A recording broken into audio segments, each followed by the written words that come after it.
जय श्री चक्रधर। मेरे श्री गुरुवर और सभी संतजनों को मेरा सादर दंडवत प्रणाम और सभी प्रेमी भक्तों को मेरा जय श्री कृष्ण। तो आइए आप सभी प्रेमी भक्तजन मिलकर मेरे साथ लीला चिंतन कीजिए। आज की हमारी पूर्वार्ध की लीला है कवि डिम्ब की स्तुति पर कुर्ता टोपी और माला प्रदान करना। लीला क्रमांक पूर्वार्ध लीला क्रमांक है 456। एक दिन प्रातःकाल का पूजा अवसर हो जाने के बाद भगवान अपने निवास स्थान से विहरण के लिए निकले। सर्दी के दिन थे। भगवान कुर्ता और टोपी पहने हुए थे। परिभ्रमण करते हुए भगवान चांगदेव के मंदिर में आए। उस मंदिर के दक्षिण दिशा के द्वार पर विद्यमान पूर्व दिशा के सोंडे पर दक्षिण दिशा की ओर मुख करके खड़े थे। इतने में वहाँ चिंच खेड़ कर रामदेव उर्फ कवि डिम्ब गंगा की ओर से बाजार में से होकर गांव में आ रहा था। तब उसने चांगदेव मंदिर के द्वार पर सर्वज्ञ श्री चक्रधर भगवान को खड़े हुए देखा।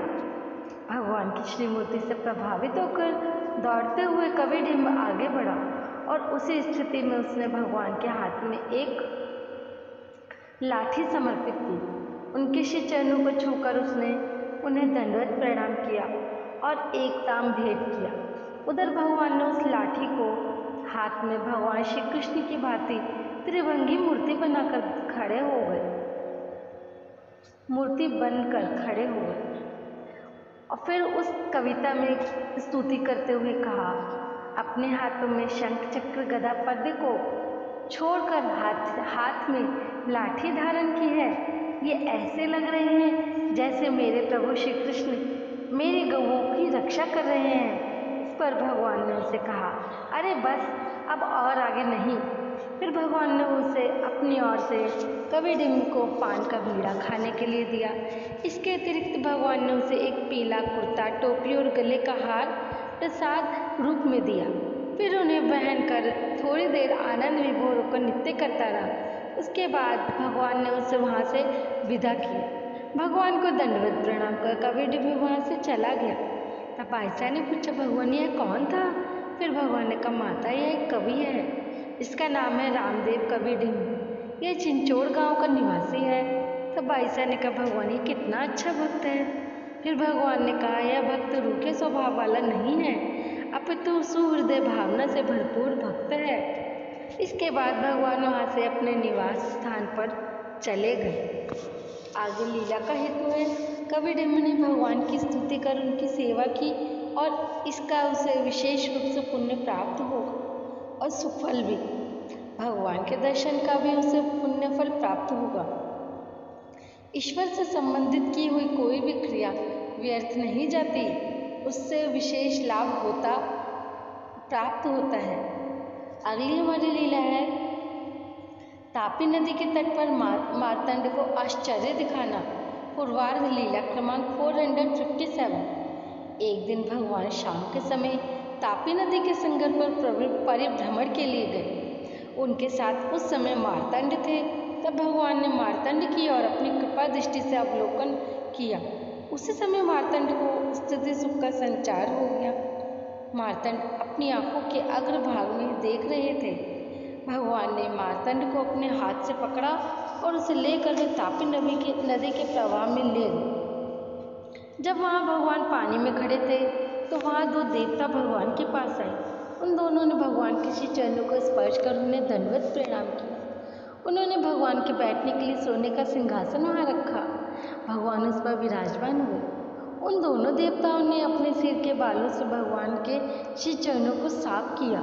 स्वर्णमय आभूषणों से भगवान की पूजा की। स्वर्णमय पुष्प अर्पण किए। रत्नों से प्रज्वलित दीपों से धूप आरती की, मंगला आरती की। दोनों ने भगवान के सिर पर वारणा की। अंत में उन दोनों ने भगवान की स्तुति के गीत गाए। इसके बाद भगवान वहाँ से वापस आकर अपने आसन पर विराजमान हुए। उस स्थिति के प्रभाव में मार्तंड ने यह सब कुछ अपनी आंखों से देखा। यहाँ आने पर थोड़े समय के उपरांत मार्तंड की स्थिति का प्रभाव समाप्त हो गया। वह अपनी पूर्व स्थिति में आ गया। फिर उसने बायसा की ओर देखते हुए आश्चर्यचकित होकर कहा, मैंने वहाँ एक अद्भुत दृश्य देखा। इस पर बाईसा माता ने बड़ी उत्सुकता से पूछा, मार्तंड, तुमने वहाँ क्या अद्भुत दृश्य देखा?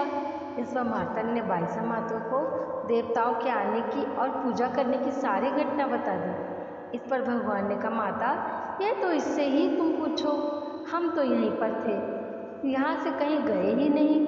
इसकी बुद्धि ही ऐसी है, अथवा यह अपनी स्थिति के प्रभाव में देख रहा होगा।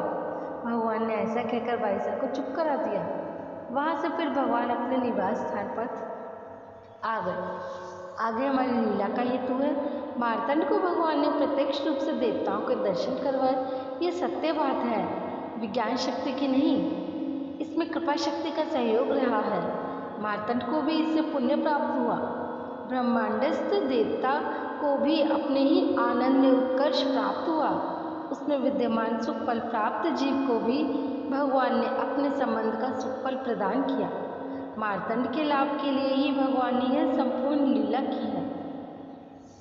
अगली लीला है हमारे चतुर्वेद मंदिर में आसन, पूर्वार्ध लीला क्रमांक 458। चांगदेवपुरी नाम नगर की पूर्व दिशा में विद्यमान महाद्वार के आग्नेय कोण में चतुर्मुख का एक मंदिर था, जिसका दरवाजा पूर्व दिशा की ओर था। एक दिन भगवान अपने निवास स्थान से निकलकर उस चतुर्मुख मंदिर में पहुँचे। उस मंदिर के अंदर एक चौकी पर भगवान विराजमान हुए। थोड़ी देर वहाँ बैठकर फिर भगवान अपने निवास स्थान पर गए। लीला का हेतु है, चतुर्मुख के मंदिर में आकर भगवान ने इस स्थान को साधारण रूप से संबंध प्रदान किया। उस स्थान पर विद्यमान जड़त्व के दुख भोग रहे जीवों को भगवान ने अपने संबंध से उन्हें सुख प्रदान किया है। तो ये हमारी बहुत अच्छी आज की लीलाएं थी। आज सभी भक्तजन लीलाओं का चिंतन कीजिए। मैं कल फिर एक नई लीला के साथ आऊँगी आपके समक्ष।